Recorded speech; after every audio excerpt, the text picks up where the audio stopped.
Hi, it's Lisa Scott with LoseMyAccent.com.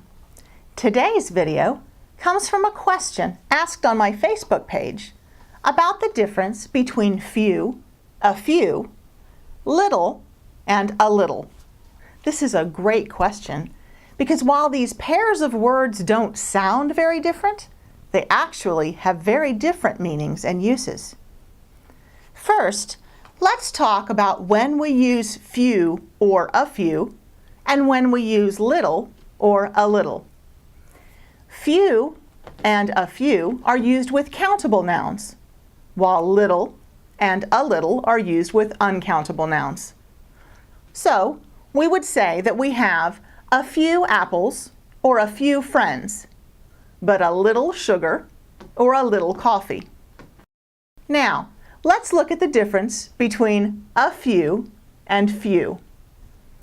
A few means some, and you can usually use either word in the sentence. Few means almost none. Now, confusing these two can change the meaning of what you are trying to say.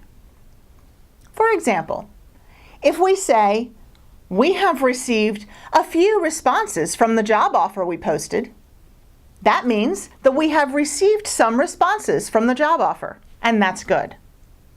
But if we say, "We have received few responses from the job offer we posted," that means that we haven't gotten very many, and we had expected to get more. Now, the differences between a little and little follow that same pattern. So we could say, for example, "I've had a little dinner, so I don't need anything to eat."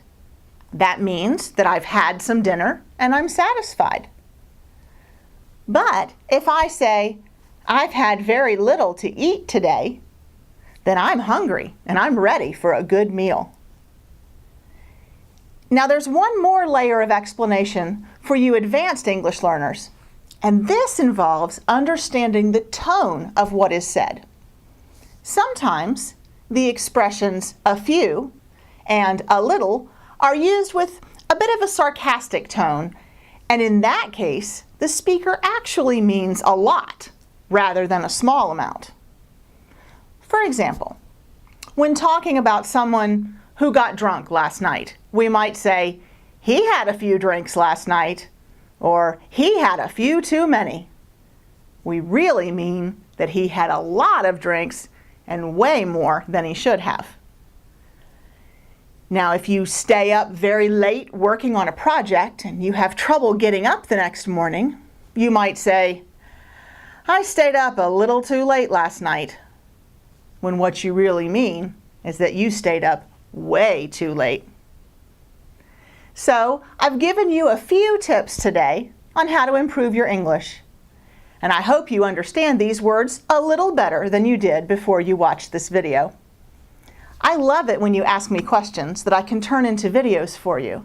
So keep those questions coming on my Facebook page at facebook.com/LoseMyAccent.